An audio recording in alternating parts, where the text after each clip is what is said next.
Speaking of reliability, a podcast with good friends talking with you about reliability engineering topics.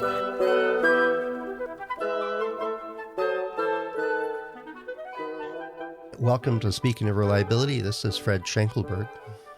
And this is Chris Jackson. Fred, what are we talking about today? Well, I'm not giving you much heads up on this stuff. Sorry no, you're not. All I know is it's theoretical, which means we can never be proven wrong. Is that what I'm hearing? Well, there's that. There's a benefit to this one. But one of the suggestions was, I didn't gather whether this was if you're going to ask the question of a candidate, and I've been asked a question much like this once, or if you're asked this question, how should you respond? What's the right way to respond? And there might not be a right answer. So here's the idea. So you get asked, or you're asking, describe your approach you would take to estimate the reliability of a new product that has some new technology and will be manufactured in a new facility. Ooh. So it's one of those that 20 minutes might not do as good, but no, it's almost right up there with, tell us about yourself. I always love that question. But so how would you start with this one? Well, I mean, you can't model everything to the nth degree. So, I mean, in principle, what I would like to do is understand. I think I used this term in the previous conversation. Understand the things that are going to keep you up at night. So, what are the things that are the most important based on your current understanding of the state of the art? And then those are the things that you need to then focus on in terms of predicting system reliability moving forward. A FMEA is a good tool for that, to work out using essentially corporate knowledge, and you know this, and there's lots of other tools out there. Fault tree analysis can be used as well to work out, okay, of these components and what's in their background and everything else, what is it that's going to essentially keep us up at night? What do we think the highest risk is? And those are the things that you want to focus your modeling, analysis, and testing efforts on. And things that are less important to reliability characteristics, they're the ones that you can rely on expert judgment or things like that to then push the back. But then you need to prioritize your learning efforts, is how I'd summarize my initial response. So I would add to that is that it's also, well, what are the major decisions that the team needs to make? What are the, True. I mean, at some point you're going to say, is it good enough to ship? Well, what's the criteria? What is it that we have to have prepared to answer that question or inform that question or that decision? Or if it's like the new technology, well, we're not really sure if it's going to last the 10 years that we need it to. Well, okay, well, that's a good question. How about we sort that out? And then dive into that some more. So I think it's, what are the risks you got to prioritize. You can't, like you said, you can't model and characterize everything, and you really don't need to. If the majority of the product is replicate of a previous product, you probably have some pretty good information about how most of the product works. So oftentimes it's very natural to focus on what's new, the new technology and the new facility, and a process FMEA with a new facility makes sense. And run it for 4 years to see how well it works was probably not a good answer for most product production lines. But the idea is prioritize, but also make sure you're doing stuff that helps people inform their decision making. Is it ready to ship? It might be one of them. Is this new technology adequate for our application and use conditions? Well, what else is changing? And then I would add a third tangent to it is, well, from the existing technology that's in this product and our history of working with this stuff, what needs improvement? What would give us more cushion so that new technology has more room to do its thing? Because it's more uncertain up until we've sorted out. And so what do we know from the past? And the FMEA is a place to capture a lot of that, but also what decisions do we need to make, and what information is adequate to help inform those decisions, given budget, timeline, everything else we got. And then third is prioritize.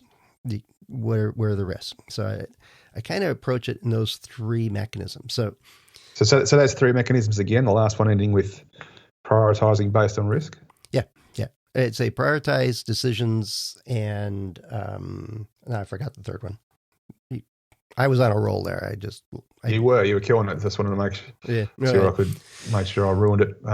You're welcome. Yeah. Well, I had, I actually had a similar question. I was at a large consumer product company years and years ago, and I was working at HP at the time, and I got an interview with what looked like a really cool job and a position in this company.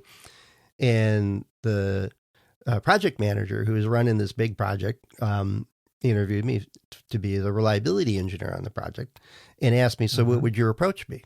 He asked it basically that way. And he says, well, I talk to the design engineers, and the mechanical, electrical, and software folks, and pretty much what we just talked about. And he goes, oh, no, you're not going to be allowed to talk to them. And I know I've told this story before. And I got up and said, well, I'm not going to waste your time anymore. You're doomed to failure.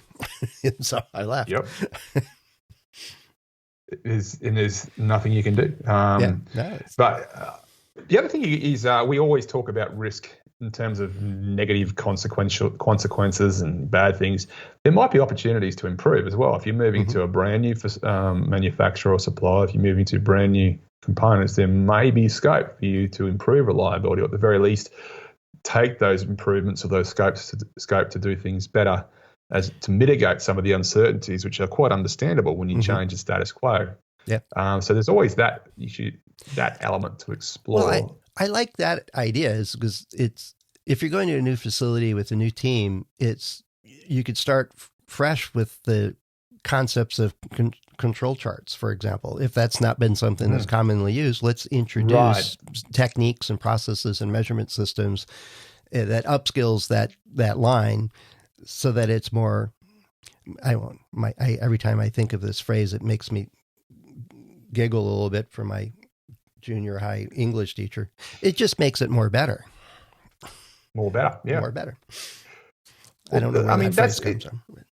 It's not from the Oxford Dictionary, but but the thing is, you raise a really good point, actually. Maybe we glossed over that one a little bit too quickly, but it's really difficult to change an embedded relationship. So if you've been using a supplier for 5 years, for example, and all of a sudden you turn up and say, now we're going to do control charts, there's a bit of sedentary inertia there, which is very human, especially if people don't understand what control charts are, and it comes across as sort of this is simply a new mandate, a new directive, and exactly. Someone who's never done this in no real world expertise, whatever you want to call it. But there's an opportunity if you are starting a relationship. Say, hey, just so by the way, this is how we roll. We want you to use PCA and SPC. We'd like to have good feedback and transparency between the control charts and our specification limits, so we're within tolerances and things like that. I mean, doesn't always guarantee a mature, good response. Can't do that. But there is I'd argue, a much better chance of you getting off on the right foot, so to speak, and saying, well, this is how we're going to do things now. So never waste an opportunity to make your first impression amazing. And then once you do that, then as opposed to the scenario where you've been dealing with a supplier for 5 years, now you're saying we're going to do SPC and PCA. They're not going to say, well, what are we doing wrong? Are we not good enough for you anymore? No, if it's from the start, it's not personal. It's not linked to... And this applies whether it's with this, contract manufacturer you're working with, you're shifting to a new element, a new supplier, or even a new facility. Let's say they're building a line for you and bringing on and training people. It's an investment, not just in the equipment, it's an investment in the people. The other team that is often overlooked from a design perspective is, what about the maintenance of that equipment? If we're bringing up a production line, we want it to work, and we want it to not damage the product or create variability in it. And part of preventative maintenance, predictive maintenance, and how well the team is conducting maintenance to really solve problems and not have them repeat or bandage and duct tape this stuff. That's another thing that you can invest in to improve the production of your facility. which affects the reliability. This follows on from one of our previous podcasts, which is obviously fresh in our memories, but maybe not fresh in all our listeners' memories. But it again, the questions we tend to get asked are, there's a premise from the people asking the question that part of the answer is going to involve testing, or 6 steps and you're going to be okay, or this standard, you do this standard and you're fine, or you use the Arrhenius, or you use that. In terms of the intent of the question, which is how do we make sure that something is still reliable, I'm paraphrasing, when we change from one status quo to another, is, well, how do you make sure, not how does your organization, how do you make sure that the things aren't going to break that would cause these failures? And it's not necessarily testing, it's not necessarily compliance, is how are you going to actually come to really take the time to understand how your product's going to fail, so you can then perhaps liaise with your supplier and say, hey, here are the top 4 critical to quality tolerances for your for this thing you're manufacturing, and we want to really work with you on this. And if you know what it is that's going to likely be defective, if a manufacturer or supplier drops a ball, then you potentially have a really good line item for your incoming inspection checklist, as opposed to simply just sort of admiring whatever happens. You might be proactively controlling what will happen, which is again a much better way of generating that thing called confidence. Yeah, and it starts at concept. The earlier you get on the team and working with your design engineers, the production engineers, the whole team is understanding the risk and all those parts we talked about earlier. That starts well before you even decide if and when you're going to do any testing. It's not like you roll out, well, here's the 5 things we're going to do, halt 16 times, and then we're going to do this test, and we'll do these production tests, and we'll do this test, and we'll test the daylights out of it. You'll get lots of data. All right. Why is always my question. Is any of that information actually needed for anything? And it just bothered the daylights out of me. This one team just thought, we're going to manage production by having him test, some percentage of products every week, and we're going to do this and that and other thing. And it was basically a repeat of the qualification test that they used themselves to figure out, we think we got everything covered and we're done. Right. And they would every week repeat it while they went into production. And I was like, why? And then they never looked at the data. That was the crowning moment of the whole thing. It was like, so it's just, but it's always, and it doesn't matter whether you're running a test or doing an FMEA, it's got to have a reason to be done. It costs money. It takes time. It takes energy and resources and brain power to accomplish. If you're going to do a model, say a simple block diagram, why? Where's it going to be used, and who needs the output from it, and how is it going to be implemented? Those kind of things. If it's not clear from the initiation of a plan, you're sunk. And so the approach is, as we outlined already, is you got to understand it. And neither one of us started, Chris, with, well, you got to run this halt test. You got to run this test. You got to run that test. You got to make sure it works in low atmosphere with high radiation, in orbit. I says, well, this product's handheld phone. I don't think it's going to be in orbit very often. Well, you got to run that test. It's a really good test. I like that test. It's my favorite test. I mean, there's a couple of tests that are quite useful, but again, they usually come after you worked out what the weak points are. So you're targeting something that is based on critical thinking, which is one of the things that a lot of people try to avoid when it comes to reliability. And that's not a joke. Critical thinking can be challenging or intimidating when it comes to reliability. So we just want to get a test, because we've outsourced the critical thinking to the person who came up with the test. Mm-hmm. Or a standard, yeah. You're right, which is unfortunate, because that standard was written with no knowledge of your amazing new product. And new technology, and what are the risks, and what do you already know from your previous ones. And all kinds of good stuff. But if you ask this question to somebody you're trying to hire as a reliability engineer, and they don't know a whole lot about your product, so they're kind of caught generic. I mean, and we painted a picture. If they start with, "Oh, we just test it," we'll set up a whole bank of tests at the end of the deal. It's kind of not what you and I are recommending. So the person asking the question would go, well, how do you know which tests to run? It would be a good follow-up question. You give them a chance to recover for themselves. But it's also likewise if they say, well, I need to understand the risk, I need to understand all this stuff and everything else. And then you throw them a loop and say, well, we're going to start production next week. How quickly can you do that?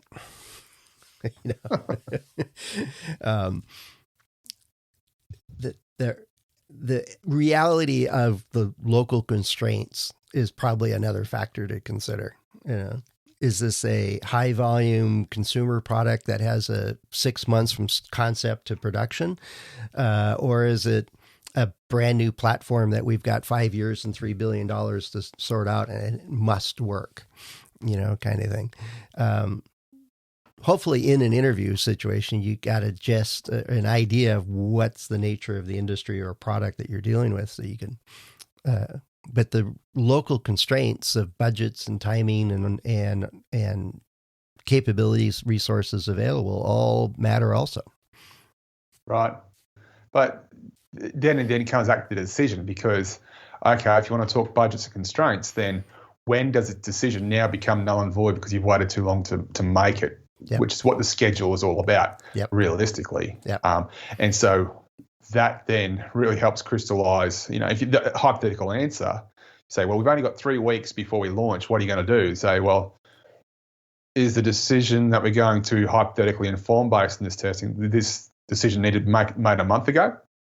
Or if that's the case, then let's do nothing. We're done. Yeah, we're done. Let's go make production get started cleanly, Let's go work on that. Right. And we've been in those environments where essentially we have smart people on one side of the table and they will, in the one conversation, say, yeah, it's too late to change anything now, but what can we test for? And you go, you clearly want to be able to say you've tested it just for your own perverted concept of confidence. That's not a good opening line, but I get that. No. Okay, but I mean, you're talking about this in the context of that job interview. But I think again, if you have that job interview, presumably you're not interviewing for a job where the problem is sitting right on your desk when you get there in the next half hour. So it's more of a hypothetical, less emotionally charged situation. Mm-hmm. I would stick to the physics. The other reason I say stick to the physics is because if you're walking into an organization which requires you to do reliability engineering activities just so other people feel good about going through the process, you might not want to accept that job even if they offer it to you. Someone's going to be crying sooner rather than later. It could be you. Yep. Well, that's that's exactly my point of that story. Is this said? Well, you can't talk to the development team. That's not allowed. You're the reliability guy. And so I think there's a misunderstanding of what that means. But it's what is your role to influence people, to understand where the risks are and so on. And if you're being hired just to run the test lab, well, then you're being hired just to run the test lab. That's different than being a reliability engineer to bring a new product to market. Right. You're the security blanket. Well, but my question with that would be, is there a team that's working with the development team to understand what you need to test? How is that working? What are their expectations for the test lab to be able to do? And how quick do we need to turn things around? How does that work? We don't just, and I ran into that one time. There's a large company in telecommunications that did a halt test on one product. It's just let's see how that works. And it went really well. They learned so much stuff. So some senior VP said, well, let's buy 50 of these machines and every prototype cycle for every product development team has to send 2 samples to get hull tested. Every one of them. And with 50 chambers and all kinds of people running it, they didn't have enough capacity to test everything. So everything got limited to 2 hours to a fixed profile.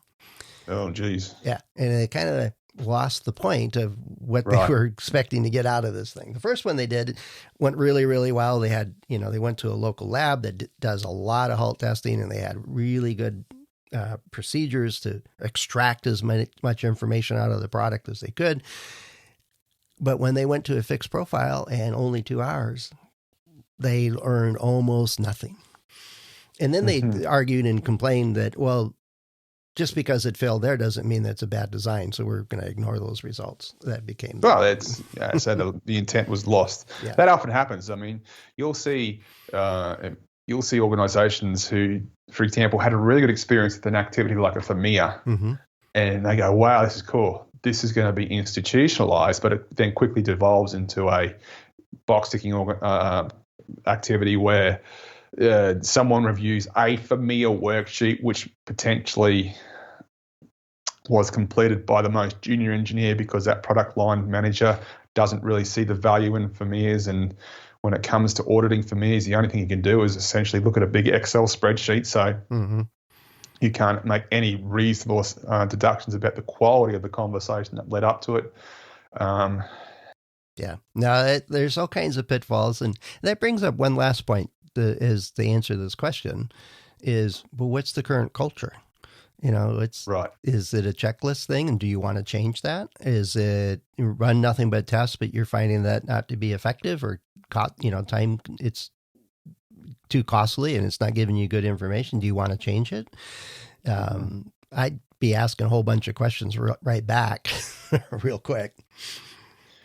Well, again, it's just if you get that hypothetical question, okay, you got 3 months to product launch, and what are you going to do? You go, one of the more maybe internal questions you might ask yourself is, who the hell waits till 3 weeks before we launch before you start thinking about this? Again, it goes back to you walking out of that job interview. To be honest, I'll be more inclined to be a bit more overt because again, if one of my intentions for this hypothetical job interview is to make sure that we're a good fit, not just me for them for me, but me for them, then I'm looking at these guys and trying to work out if I'm going to enjoy working for these guys. So if they say, well, you've got 3 weeks before the product launches, go. And I go, snap right back at them. Well, why would you wait till 3 weeks before the product launch to get me involved? The supernatural being I use to represent that scenario in my courses is the reliability fairy, where there's this expectation that you can somehow sprinkle reliability fairy dust onto essentially a completely designed product and make it better. We should sell that. We should sell that. Little bottles of glitter. Yeah, that's right. But you might be surprised. There's companies which are changing and evolving all the time. In fact, you're saying, hey, look, if you're going to wait till 3 weeks before you let me loose on this, it's not going to work. I don't know. I don't have an answer for you, because if this is how long you waited for me to get involved, then chances are reliability hasn't been a priority. So I can't fix that based on the design which has already been done. Yeah. You might be surprised. The employer might say, well, that's a really good answer. That was not a trick question, but we're trying to see what you'd think. Yeah. I'd hire that person. Yeah, I admire that person too. That works. So there's, for what seemingly is a simple question, and at first I thought, yeah, we're into this about 5 minutes, and I thought, oh, I think we just answered all of this. What are we going to talk about? So came up with a couple more points, and I'm glad we did, because the culture matters for all kinds of reasons. Even if you're in the organization and you're getting ready to run a new product with a new technology, the culture of how people go about doing their business and making decisions matters. And does it need changing or not? And that's a different challenge than just running a test by far, even if it is the right test to get the right information. But if nobody wants to ever see it, well, then what's the point? But I digress. So, if you're in a situation where you're working with a product or you're trying to hire somebody or something like that, would you run this question by them and see what they say? And what characteristics would you be looking for in an answer to something like this? What should we do? But you could also ask yourself this question: are you doing what you think you should be doing? And if not, why?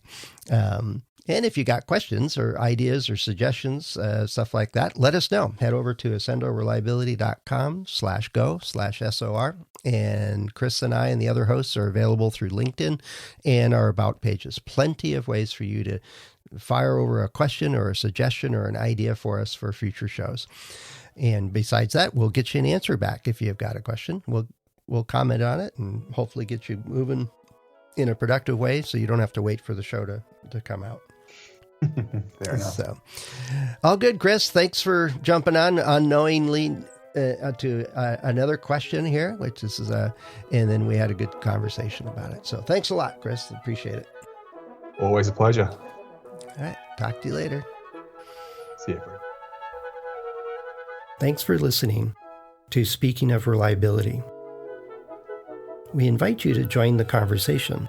If you have a question or a topic that you think we should discuss in a future show, please let us know. You can find a comment box below the episode show notes, or just leave a note as part of a review on iTunes.